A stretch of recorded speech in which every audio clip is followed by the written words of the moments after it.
우리 마태복음 13장은 복음서의 하나의 중요한 분기점이 되는 그런 장이라고 생각을 합니다. 예수님에 대한 반역이 최고조로 달하는 이런 순간이 지금 마태복음 13장의 어떤 그 배경이 되는 말씀입니다. 여러분 읽으셨지만 마태복음 12장에 보면 안식일에 손 마른 자를 예수님께서 고치시자 그전에는 예수님을 신란하고 좀 비난하는 그런 자세에서 이제는 완전히 예수님을 죽이기를 의논하는 이런 모습이 마태복음 12장에 나옵니다. 그 이후에 귀신 들린 자를 고쳐주었을 때에도 예수님이 귀신의 왕 바알세불을 힘입어서 귀신을 내쫓는다. 예수님을 완전히 반역하고 완전히 예수님을 반대하는 데 지나쳐서 이제는 죽이기까지 생각하는 이들의 모습, 이런 상황 가운데서 우리 마태복음의 주제를 여러분들 아십니다마는 왕으로 오신 예수님입니다. 왕이라면 보통 왕에게는 뭐가 있습니까? 다스리는 나라가 있어야 되지 않겠습니까? 그 왕으로 이 땅에 오신 예수님이신데 왕을 배척하고 거절하고 죽이기까지 하려 하는 이런 상황에서 제자들의 질문이 생깁니다. 이 땅에 왕으로 오신 예수님이신데 왕이 이 땅에서 배척받는다면 도대체 그럼 그 왕이 다스리시는 하나님 나라는 어떻게 되는 겁니까? 왕이 다스리는 이 하나님 나라, 왕을 반대하고 거절하고 배척하는 이런 상황에서 도대체 하나님 나라는 어떻게 되느냐에 대한 대답이 이 바로 마태복음 13장의 말씀입니다. 여러분 1절에 한번 보시면 13장 1절에 보면 이런 말씀이 있습니다. 그날 예수께서 집에서 나가사 바닷가에 앉으시매. 이 말씀은 물론 물리적으로 보면 집에서 말씀을 전하시다가 이제 나가셔서 바닷가에 앉으셨다, 이런 말씀으로 볼 수도 있습니다만, 영적으로 보면 집, 우리 예수님께서 많은 경우에 하나님의 집, 이 하나님께서 택하신 유대인들, 그 유대 나라라는 어떤 집에서 나가셨다. He left the house. 하나님의 집으로 불려지는 유대 나라를 더 이상 바라보지 않고 집에서 나가시고 바닷가에 앉으셨다. 이사야서 60장이나 요한계시록 17장에 보면 이런 바다, 물, 이런 것은 세상, 이방을 뜻하는 그런 단어가 이 바로 바다입니다. 하나님의 집을 상징하는 유대의 나라를 떠나서 이제는 바닷가에 이 세상의 이방 땅을 향해서 나아가시는 이런 예수님의 모습으로 볼 수도 있다는 말씀입니다. 왕으로 오신 예수님을 반대하고 거절하자 그 유대의 나라를 떠나서 이제는 잃어버린 이방을 향해서 나아가시겠다는 그런 예수님의 모습이라고도 생각이 됩니다. 그 이전에는 예수님이 비유로 말씀을 안 하시다가 이 13장에서부터 비유로 말씀을 하기 시작하십니다. 이렇게 비유를 주시는 말씀은 이 제자들도 이게 도대체 무슨 비유의 뜻일까 하고 여쭤보지 않습니까? 정말 예수님에 대해서 알고 싶어하는 사람은 그 비유의 뜻을 관심을 갖고 호기심을 갖고 그 비유의 뜻을 이해하려 하지만, 예수님을 배척하고 거절하고 거부하는 사람들에게는 오히려 그 비유의 말씀이 들려지지 않고 이해되지 않도록 예수님께서는 비유로 말씀을 하고 계십니다. 그래서 여기 오늘 비유, 마태복음 13장에 8가지 비유가 나오는데 1절부터 보시면 어떻게 비교가 되어지냐면 1절부터 우리 23절까지 이 말씀 뿌리는 것, 즉 이 마태복음 13장은 보면 하나님의 복음이 어떻게 퍼져나가느냐에 대한 과정이 설명되어져 있는데 1절부터 23절은 여러분 잘 아시다시피 씨 뿌리는 자의 비유를 통해서 말씀을 뿌리는 것에서부터 하늘나라는 시작이 되어진다. 그리고 24절로 43절까지는 그러나 이런 하나님 나라에 반대하는 사람들의 모습이 나타나고, 그리고 44절로 50절까지는 하나님 나라의 이런 결과가 무엇인가가 기록이 되어져 있습니다. 그래서 여기 1절에서 9절 말씀이 이제 그 설명해 놓은 것이 오늘 저희가 읽었던 씨 뿌리는 자의 비유가 18절로 23절까지 기록이 되어져 있습니다. 여기 씨 뿌리는 비유를 보면 여러분 잘 아시다시피 씨는 말씀이고, 그리고 농부는 누구죠? 예수님이라고 우리는 그렇게 이해를 합니다. 그래서 여기 보면 이 농부가 씨 뿌리는 자가 씨를 뿌린다, 하나님의 말씀을 뿌린다, 하나님 나라는 이렇게 말씀을 뿌리는 것에 시작이 되어지는데, 농부 입장에서 씨를 왜 뿌리죠? 농부가 씨를 뿌릴 때는 무엇을 기대하고 씨를 뿌리나요? 여러분, 예를 들어서 옥수수를 갖다가 심었는데 가을이 돼서 옥수수를 거두리 했는데 뭐 크게 자라긴 자랐는데 옥수수가 하나도 안 달려 있으면 그 한 해의 농사는 어떻게 된 겁니까? 헛수고죠. 헛수고, 꽝이죠, 꽝. 그래서 농부의 입장에서 씨를 뿌리는 것은 그 씨를 밭에다 뿌리고 난 다음에 뭔가 열매가 나는 것을 기대하고 뿌립니다. 그래서 오늘 여기에 비유의 말씀 가운데도 있지만 예수님께서도 우리의 삶에 이런 열매를 기대하시면서 우리의 마음밭에 하나님의 말씀을 뿌리신다. 성경에 보통 열매 그러면 두 가지가 대표적으로 많이 나옵니다. 물론 예배나 찬양도 열매가 될 수 있겠습니다만 가장 큰 것은 우리의 성품의 열매, 우리의 삶의 어떤 성령의 열매, 갈라디아 5장 22절 23절 나오는 것처럼 바로 그 성령의 9가지 열매는 우리의 모습이 예수님을 닮아가는 것, 하나님의 말씀을 우리가 받으면 받을수록 더 우리의 모습이 어떻게 되어지는 것, 예수님을 닮는 이런 9가지 열매가 우리의 삶에 나오는 것, 그것이 성령의 열매. 우리 예수님께서는 우리를 부르시고 하나님 자녀 삼아 주신 것은 우리의 삶이 어제보다는 오늘보다 내일 더 예수님을 닮아가는 그런 예수님의 모습, 또 성품, 그런 성격이 되어지는 것을 열매라고 말씀하십니다. 또 다른 열매는 보통 전도의 열매를 말씀하십니다. 성경 곳곳에 나옵니다만은 로마서에도 보면 이렇게 우리 주님께서 우리를 부르셔서 이런 이방인들을 돌아오게 하는 열매, 로마서 1장 13절에 그런 내용이 있습니다. 너희 중에서도 열매 맺기 위해 너희에게 가고 싶다, 이런 말씀을 사도 바울이 하십니다. 우리의 삶에서 하나님께서는, 예수님께서는 이런 전도의 열매를 맺기 원하십니다.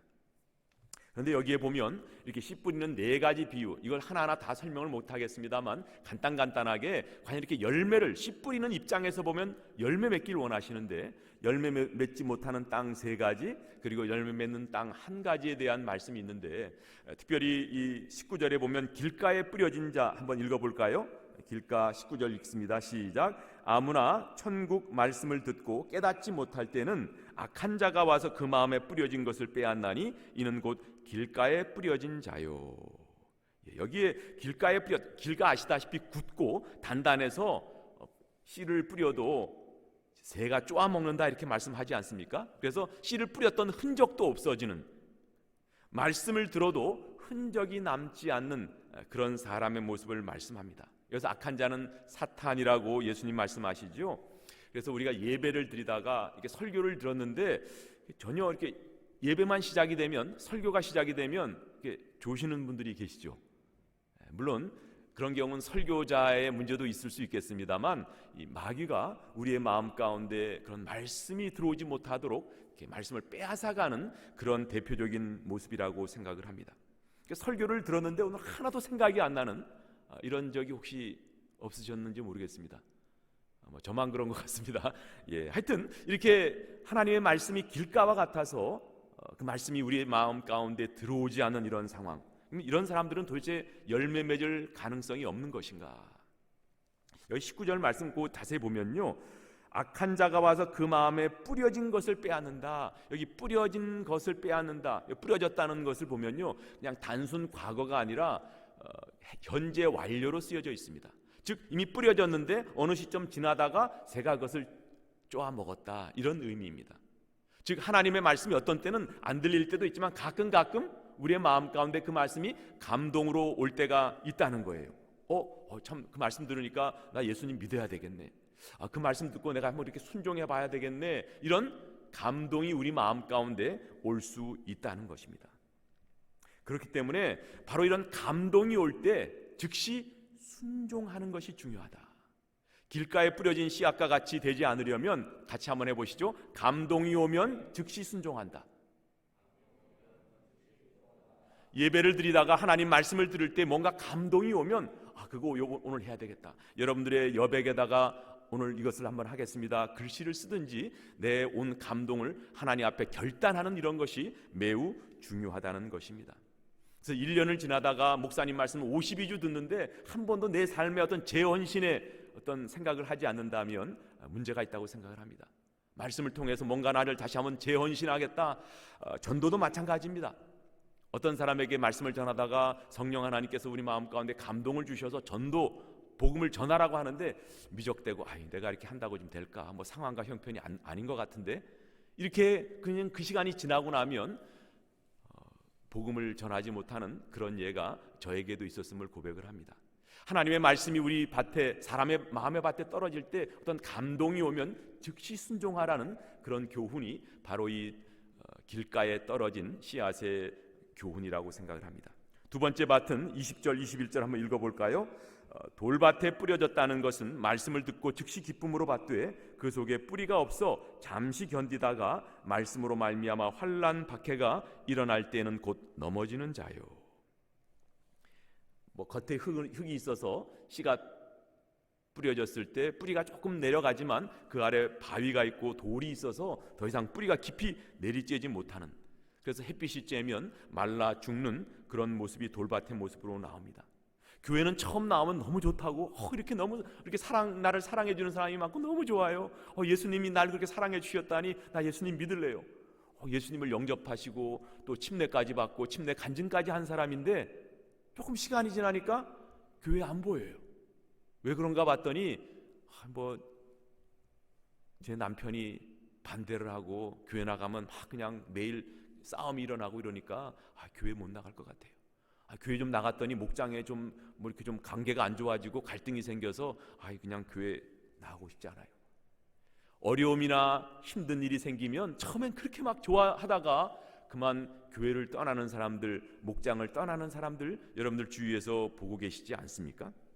그래서 이렇게 돌밭에 떨어진 경우에는 이렇게 뿌리를 내리기 위해서는 다른 방법이 없습니다. 다 같이 한번 해보시죠. 말씀을 공부하고 실천한다. 처음에 하나님 말씀을 받아서 예수 영접하고 구원받아 하나님 자녀가 됐는데 그 뿌리를 내리지 못하니까, 그래서 예수를 영접하고 구원받아 침례받은 사람에게는 빨리 성경 공부로 들어가야 됩니다. 1대1이든 성경 공부를 통해서 뭔가 그 말씀의 깊이를 또 이해할 수 있도록 말씀을 공부하고 공부할 뿐만 아니라 실천할 수 있도록 되어질 때 돌밭에 뿌려진 씨가 열매를 맺을 수 있다고 생각을 합니다. 그래서 이 말씀을 자꾸 공부만 하는 것에 그치면 안 되고 실천하는 것. 여러분 태권도도 그렇지 않습니까? 태권도도 매일 그냥 그 기본형만 배우면 되나요? 기본형을 배우고 난 다음에 뭐 하죠? 제가 한번 기본형을 해보려고 했는데 하도 옛날에 해가지고 다 잊어먹었습니다. 대련을 하죠. 대련. 실제 자기가 했던 그 품새를 갖고 이렇게 대련을 통해서 실전을 해봅니다. 마찬가지로 하나님의 말씀 우리가 많이 읽어도 말씀에 사랑하라, 용서하라, 또 모든 사람들에게 섬기라 이런 내용들을 실천하지 않으면 우리의 삶에 열매를 맺을 수 없다는 말씀입니다. 그래서 돌밭은 어떻게 하라고요? 성경을 공부하고 실천한다. 성경을 공부하고 실천한다. 세 번째 밭이 22절에 나옵니다. 22절 같이 한번 읽어볼까요? 가시떨기에 뿌려졌다는 것은 말씀을 들으나 세상의 염려와 재물의 유혹에 말씀이 막혀 결실하지 못하는 자요. 가시떨기 그러니까 잘 이해가 안 됩니다만 다른 말로 하면 잡초밭입니다. 잡초밭. 씨가 잡초밭에 떨어져 있으니까 지금 씨는 뭐하고 경쟁을 해야 되죠? 잡초하고 경쟁을 해야 됩니다. 잡초하고 경쟁하다 보니까 그만 그 생명력이 강한 이런 잡초에게 져서 비리비리 하다가 열매를 맺지 못하는 모습이 이 가시떨기 밭이다 이렇게 말씀을 합니다. 여기 보면 세상의 염려, 재물의 유혹 때문에 그렇다. 그래서 어떤 분들은 이렇죠. 내가 언젠간 잘 믿어야지. 잘 믿어야지. 근데 여러 가지 돈 버는데 여러 가지 일하는 너무 신경이 정신이 팔리다 보니까 그렇게 하지 못하고 그냥 늙어 죽을 때까지 늘 언젠간 내가 잘 믿어야 되는데 언젠간 좀 내가 신앙생활 잘해야 되는데 이러다가 그냥 죽을 때까지 이런 얘기합니다. 근데 왜 죽을 때까지 이렇게 못하는 줄 아십니까? 그런 삶은 우리가 알고 있는 단순한 한 가지 사실을 무시하기 때문에 그렇습니다.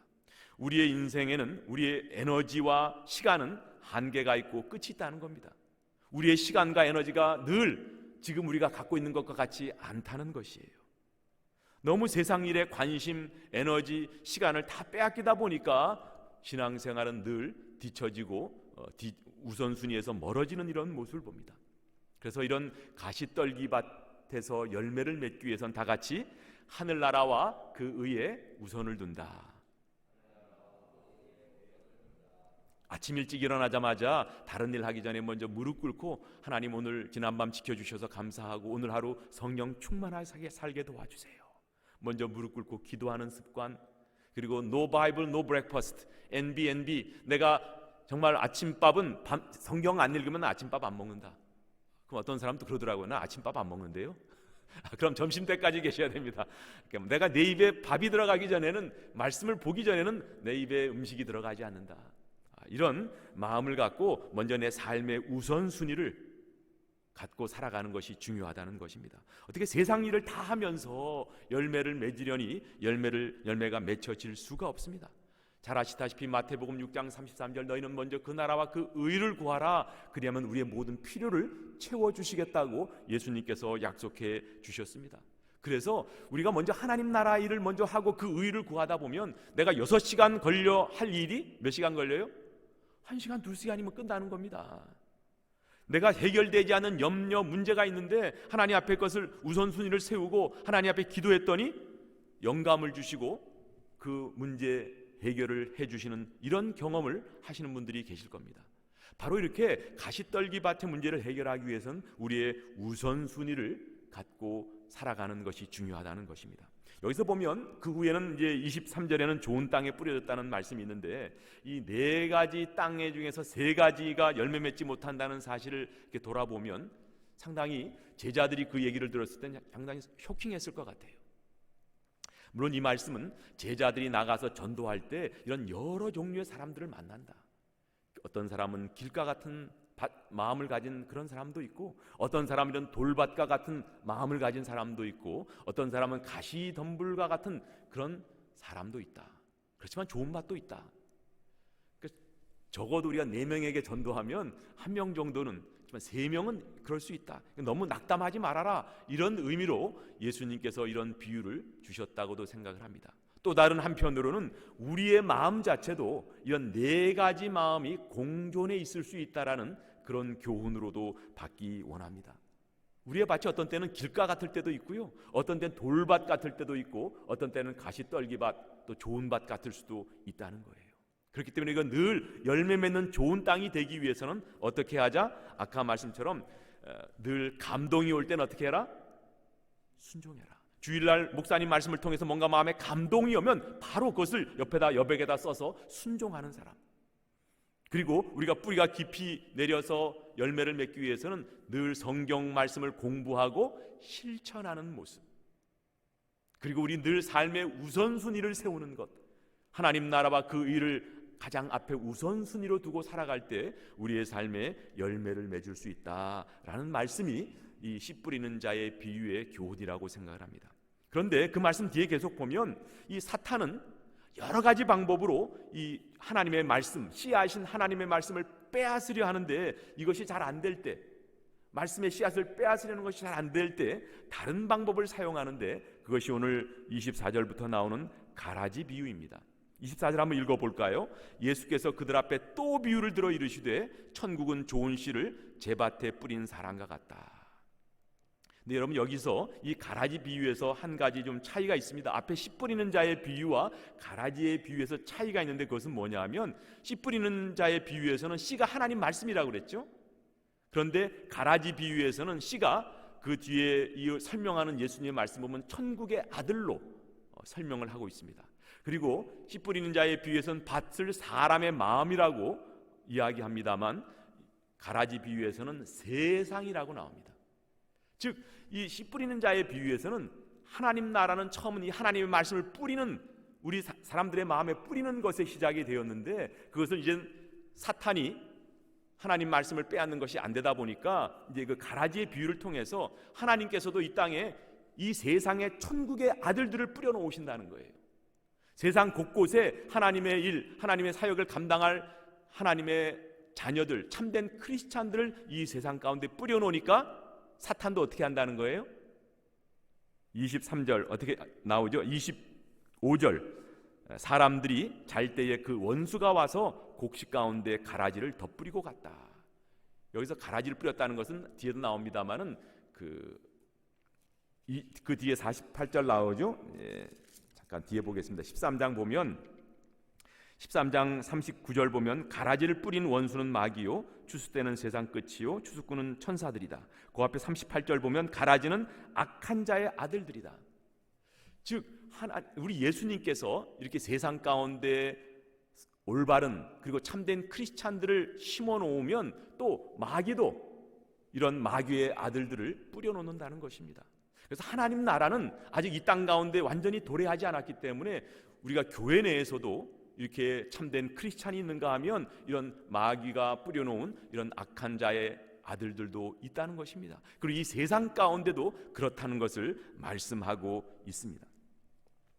그래서 여기 보면 이런 하나님께서 뿌려놓은 그리고 심어놓은 이런 모습과 마귀가 뿌려놓은 사람들의 모습이니 가라지가 서로 구분이 안 되는 그런 모습이 등장합니다. 한번 그림 한번 보여주시겠습니까? 여기에 그림에 보면 가라지나 보리, 여기 사실 이 곡식이라는 것은 밀을 이야기하는데 이렇게 언뜻 보기에는 구별이 안 됩니다. 가라지인지 밀인지 구분이 안 되는 이런 모습. 우리 세상 가운데도 여전히 예수님을 믿는 참된 크리스찬이 있는가 하면 예수님을 입으로는 믿는다 하면서도 전혀 예수님과 상관없는 그 당시에 바리새인과 같이 하나님을 믿는다 하면서도 하나님을 향한 어떤 사랑이 없는 그런 모습이 오늘날에도 있다는 말씀입니다. 그래서 이런 사탄이 뿌린 가라지는 사탄이 하는 가장 잘하는 것이 뭐냐 하면 이미테이션, 모조품입니다. 모조품. 진짜 같은데 뭔가 좀 짝퉁, 뭔가 잘 살펴보면 아닌 그런 모습이 바로 사탄이 하는 일입니다. 그래서 가짜 성도, 가짜 복음, 가짜 교회, 그리고 마지막 때는 거짓 그리스도까지 등장하는 것이 성경에서의 이런 말씀입니다. 그런데 여기 25절 말씀 보면 이런 가라지를 뿌리는데 언제 뿌린다고 25절 나와 있죠? 사람들이 잘 때에.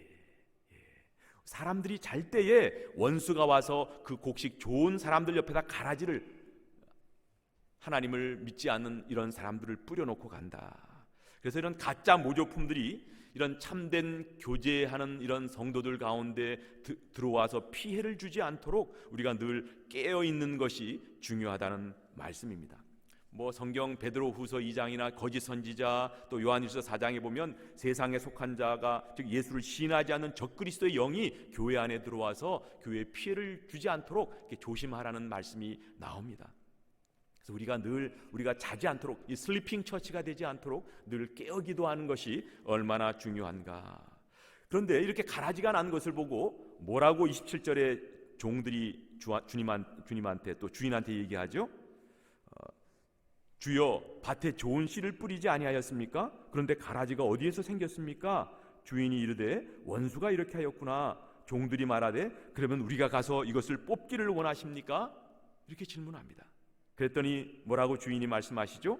가만두라.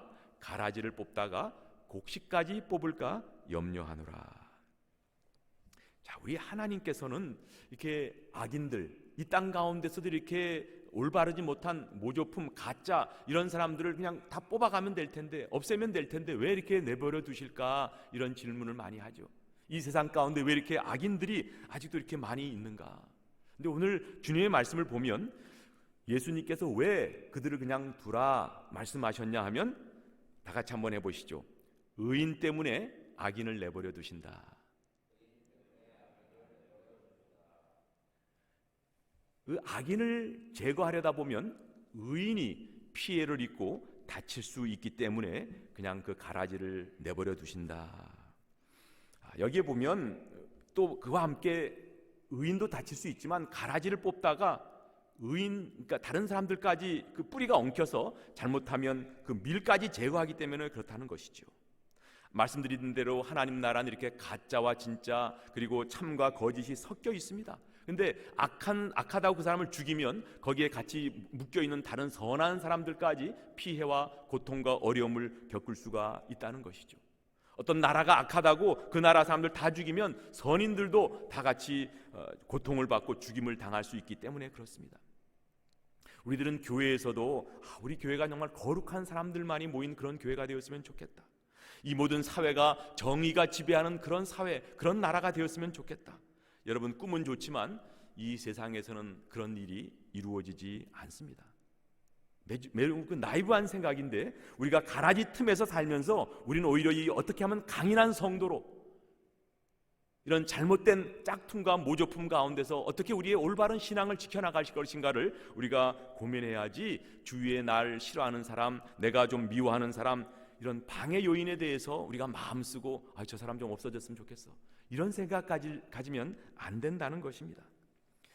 그래서 이런 가라지와 밀이 공존하는 그런 교회, 그런 사회, 그리고 이 나라에서 산다는 사실을 잊지 마시기 바랍니다.